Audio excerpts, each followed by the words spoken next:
The Psychology of Money. By Morgan Housel. Part 2. Chapter 1. No one's crazy. Let me tell you about a problem. It might make you feel better about what you do with your money, and less judgmental about what other people do with theirs. People do some crazy things with money. But no one is crazy. Here's the thing, people from different generations, raised by different parents who earned different incomes and held different values, in different parts of the world, born into different economies, experiencing different job markets with different incentives and different degrees of luck, learn very different lessons. Everyone has their own unique experience with how the world works. And what you've experienced is more compelling than what you learn secondhand. So all of us, you, me, everyone, go through life anchored to a set of views about how money works that vary wildly from person to person. What seems crazy to you might make sense to me. The person who grew up in poverty thinks about risk and reward in ways the child of a wealthy banker cannot fathom if he tried. The person who grew up when inflation was high experienced something the person who grew up with stable prices never had to. The stockbroker who lost everything during the Great Depression experienced something the tech worker basking in the glory of the late 1990s can't imagine. The Australian who hasn't seen a recession in 30 years has experienced something no American ever has. On and on. The list of experiences is endless. You know stuff about money that I don't, and vice versa. You go through life with different beliefs, goals, and forecasts than I do. That's not because one of us is smarter than the other, or has better information. It's because we've had different lives shaped by different and equally persuasive experiences. Your personal experiences with money make up maybe 0.000000001% of what's happened in the world, but maybe 80% of how you think the world works. So equally smart people can disagree about how and why recessions happen, how you should invest your money, what you should prioritize, how much risk you should take, and so on. In his book on 1930s America, Frederick Lewis Allen wrote that the Great Depression marked millions of Americans inwardly for the rest of their lives. But there was a range of experiences. 25 years later, as he was running for president, John F. Kennedy was asked by a reporter what he remembered from the Depression. He remarked, "I have no first-hand knowledge of the Depression. My family had one of the great fortunes of the world and it was worth more than ever then. We had bigger houses, more servants, we traveled more. About the only thing that I saw directly was when my father hired some extra gardeners just to give them a job so they could eat. I really did not learn about the Depression until I read about it at Harvard." This was a major point in the 1960 election. How, people thought, could someone with no understanding of the biggest economic story of the last generation be put in charge of the economy? It was, in many ways, overcome only by JFK's experience in World War II.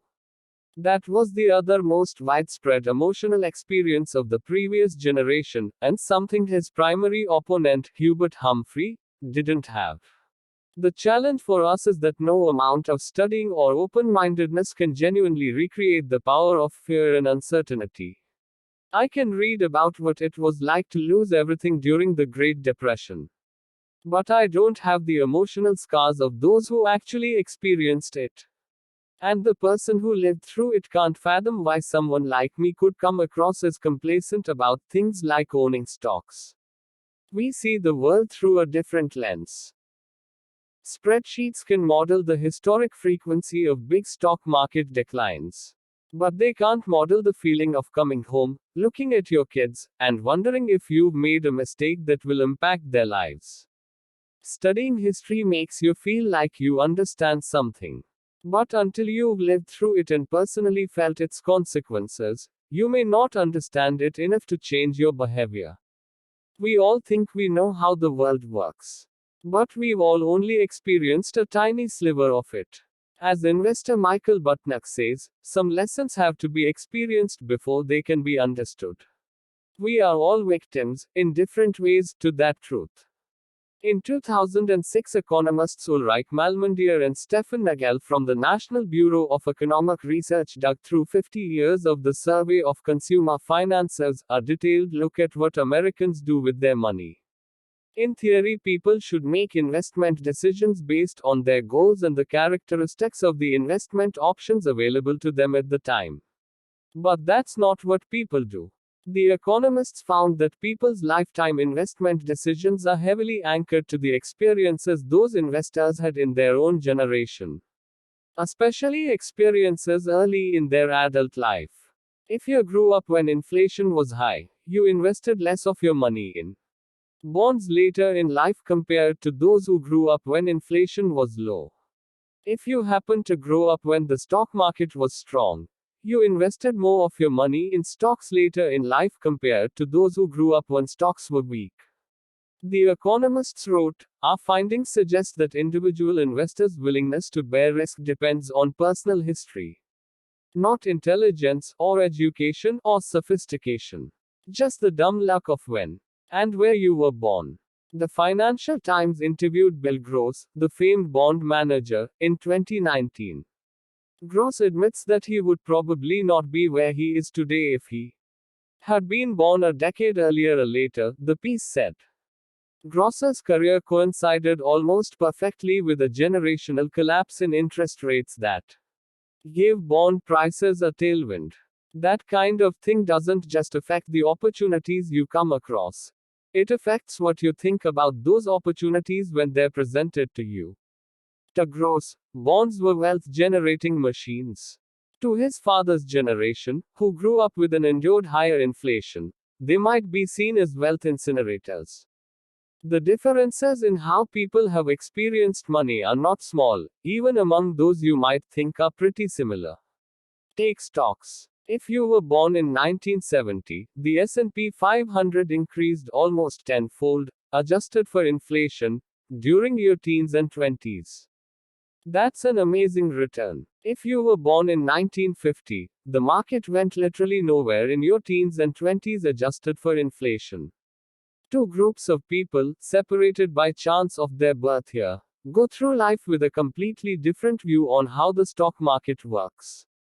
Or inflation. If you were born in 1960s America, inflation during your teens and 20s, your young, impressionable years when you're developing a base of knowledge about how the economy works, sent prices up more than threefold. That's a lot. You remember gas lines and getting paychecks that stretched noticeably less far than the ones before them. But if you were born in 1990, inflation has been so low for your whole life that it's probably never crossed your mind. America's nationwide unemployment in November 2009 was around 10%. But the unemployment rate for African American males aged 16 to 19 without a high school diploma was 49%. For Caucasian females over age 45 with a college degree, it was 4%. Local stock markets in Germany and Japan were wiped out during World War II. Entire regions were bombed out. At the end of the war, German farms only produced enough food to provide the country's citizens with 1,000 calories a day. Compare that to the US, where the stock market more than doubled from 1941 through the end of 1945, and the economy was the strongest it had been in almost 2 decades. No one should expect members of these groups to go through the rest of their lives thinking the same thing about inflation, or the stock market, or unemployment, or money in general. No one should expect them to respond to financial information the same way. No one should assume they are influenced by the same incentives. No one should expect them to trust the same sources of advice. No one should expect them to agree on what matters, what's worth it, what's likely to happen next, and what the best path forward is. Their view of money was formed in different worlds. And when that's the case, a view about money that one group of people thinks is outrageous can make perfect sense to another. A few years ago, the New York Times did a story on the working conditions of Foxconn, the massive Taiwanese electronics manufacturer.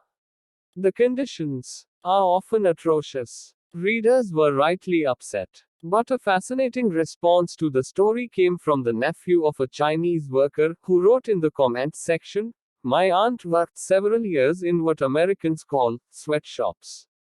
It was hard work, long hours, small wage, poor working conditions. Do you know what my aunt did before she worked in one of these factories?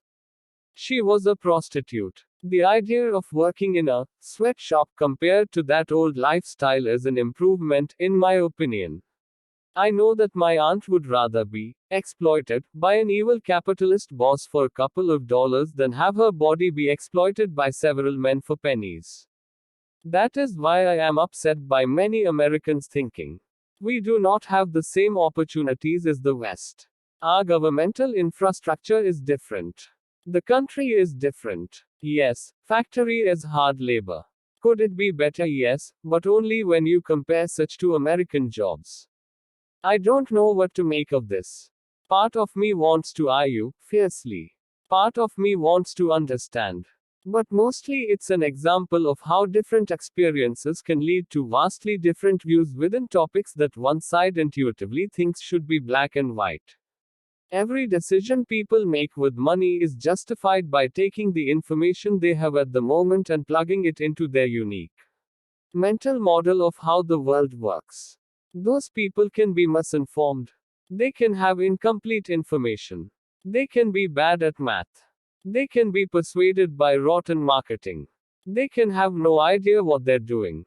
They can misjudge the consequences of their actions. Oh, can they ever? But every financial decision a person makes sense to them in that moment and checks the boxes they need to check.